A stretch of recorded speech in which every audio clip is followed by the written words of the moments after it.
Hi, this is Kathy Thompson, and welcome to Washington Elementary School District's Budget Update number 2.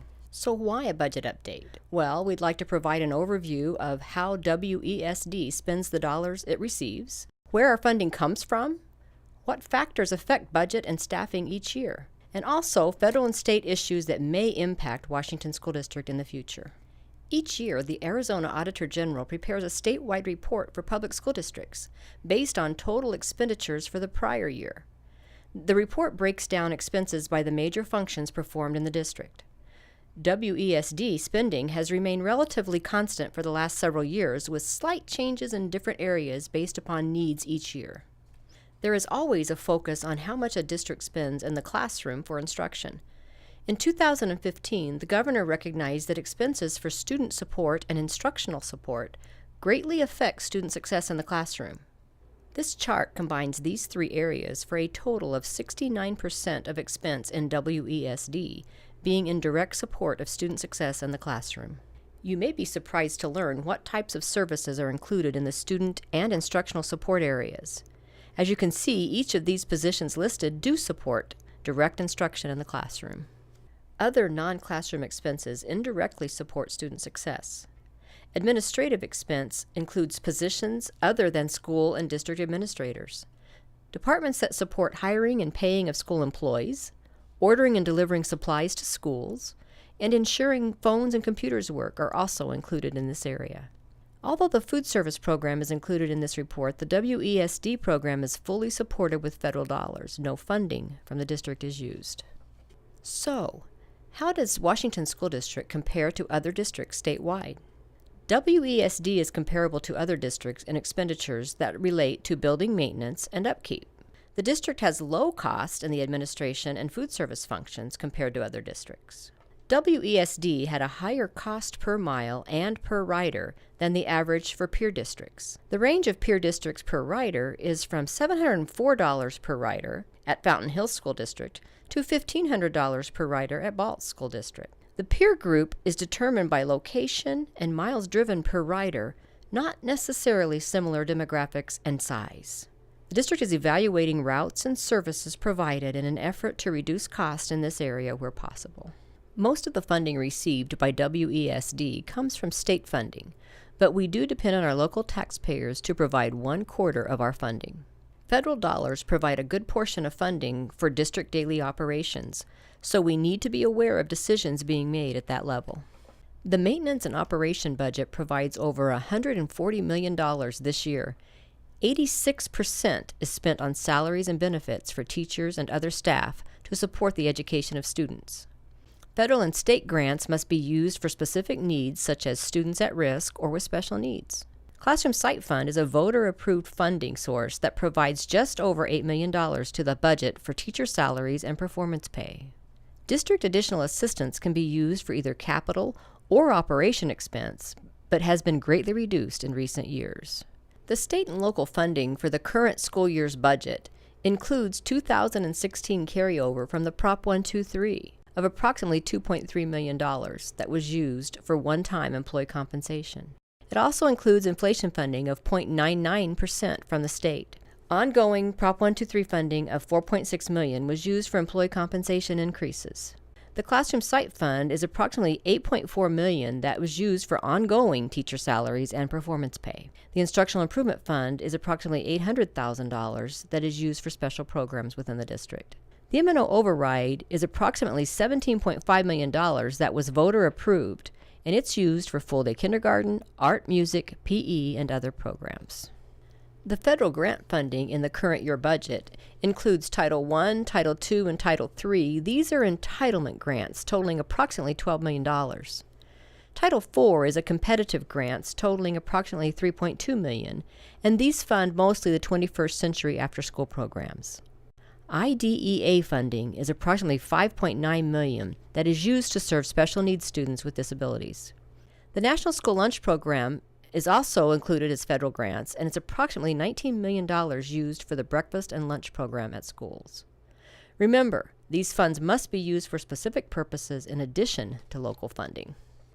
District additional assistance is the last ongoing source of funding from the state that is available for capital needs. There's a formula to calculate district additional assistance, or DAA, at $450 per student for the purchase of short-term and long-term capital items. Currently, districts only receive about $70 per student due to reductions. These ongoing reductions require the district to depend on local taxpayers to fund bond projects to meet our capital needs. Other purchases for items like textbooks, furniture, and equipment have to be prioritized in the budget. In the last 9 years, Arizona has cut district additional assistance and capital by $2 billion statewide. Reductions for WESD total over $50 million. The budget for 2017-2018 school year is based on estimates at this time. The estimates for revenue include inflation funding increases of 1.3% from the state. This would be new money. Prop 123 funding continued at $4.6 million. And Classroom Site Fund continued at approximately $9 million. Additional funding recently approved by the legislature for teacher compensation has limitations and is only for 1, possibly 2 years at this time. Estimates for expenditures in the 2017-2018 school year include a salary increase of 1.25%, one-time compensation for employees based on longevity with the district, an increase in the health insurance contribution of about $800,000, which is approximately $300 per employee. We are also projecting an increase in utility cost for water and electricity of approximately $200,000. Another critical item in the budget for 2017-2018 is an increase of about $282,000 that will allow us to fund the Prop 206 minimum wage requirements for next year. Some factors that affect budget and staffing decisions each year are congressional decisions that are made at the federal level, often decided long after the new school year starts. Legislative decisions, often decided after districts need to issue contracts and set budgets for the following year. And statewide voter-approved initiatives. These sometimes require an increase in the district expense, but there is no additional funding provided. Other factors that affect the budget and staffing decisions are anticipated increases in ongoing costs, such as health insurance, state retirement, utilities, and fuel. Also, anticipated loss of revenue in local, state, or federal sources. Or student enrollment projections that affect the increase or decrease in staffing at individual schools, as well as possible budget reductions or increases. So how does the district approach these decisions? When it comes to legislative and congressional decisions, which are often decided after we need to issue contracts and estimate budgets for the following year, sometimes this requires conservative estimates of new revenue or possible loss of revenue, but we still need to leave flexibility in contracts to adjust. WESD has an interest-based negotiation process that recommends employee compensation based on information known at the time and allows flexibility if decisions are made later. Annually, many items are discussed that may affect WESD in the future, such as desegregation funding, grant funding, and ESAs or vouchers.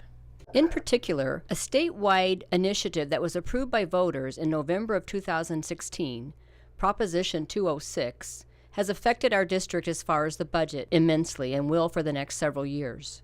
This new law required the minimum wage to be increased to $10 per hour effective January 2017 and increased to $12 per hour by 2020. The total cost by 2020 for the district to simply meet the required rate of pay for hourly employees will be a minimum of $2.5 million. WESD will need to determine each year through the IBN process whether budget will allow for incremental increases to other staff as well. How has the district approached decisions regarding increases in health insurance costs? Number one, the considerations given were we need to have the least impact to employees and still offer choice. We want to provide for ongoing stability and fiscal responsibility. And we want to allow for a sustainable insurance plan. Average annual increase in cost nationwide over the last several years has been about 7%. But for several years, WESD Trust Board absorbed the increased cost when the district couldn't add to the budget and didn't want to impact employees.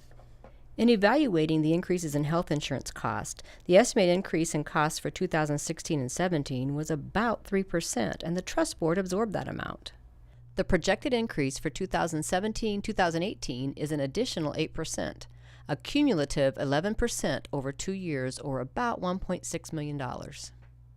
Over the last 3 years, WESD has contributed over $2.2 million to avoid drastic changes to employee cost. The budget estimates for next year also include an additional $800,000 of district contribution for health insurance. Unfortunately, there is a need for changes to plans and premium costs for employees in order to meet the increased cost. The district approaches anticipated losses in revenue by monitoring reports as decisions are made and adjusting budget projections as necessary. We try to build up reserves in several funding sources that allow for revenue to fluctuate without affecting programs. Sometimes we have ongoing losses in revenue. For example, the Classroom Site Fund experienced a large loss in revenue of over $4 million in 2010. This funding source pays for teacher salaries and performance pay. In 2009, the funding was $10.2 million. The estimate for next year is just over $9 million. The M&O budget has consistently absorbed over $1.2 million in teacher salaries since 2010. What issues may affect WESD in the near future? Full funding of the M&O override ends in 2 years. The district will need to plan for renewal or reduction. WESD currently receives funding for some grants that recent news stories are suggesting may be reduced or eliminated, including Title I, Title II, 21st Century, and Medicaid reimbursement. Continued implementation of Proposition 206 will greatly affect future budget years and limit options for the district. The legislature passed current year funding in 2015. Districts were previously funded on prior year student count, but the current year funding law now requires districts in 2017-18 to adjust their budgets mid-year based on the student count for that same year. This could create many problems for districts that have student membership that fluctuates or declines in a given year. Each year, bills are also introduced in the legislature that threaten to reduce or eliminate school district funding. Empowerment scholarship accounts allow parents to receive state funding for their child that moves from a public school to a private school. Legislators recently approved the expansion of this to all students in the state. This could affect school districts greatly if many parents take advantage of this option. One other area that may affect WESD is the possible expansion of new charter schools within district boundaries. So what can you do to advocate for district needs and concerns? Talk to your friends and neighbors about successes your school has experienced and the good things happening for students. Stay informed about national, state, and local legislation. Be ready to inform others about challenges schools are facing and how legislation may affect their local school. Be involved in what is happening throughout Washington Elementary School District, where we are committed to achieving excellence for every child, every day, and every opportunity.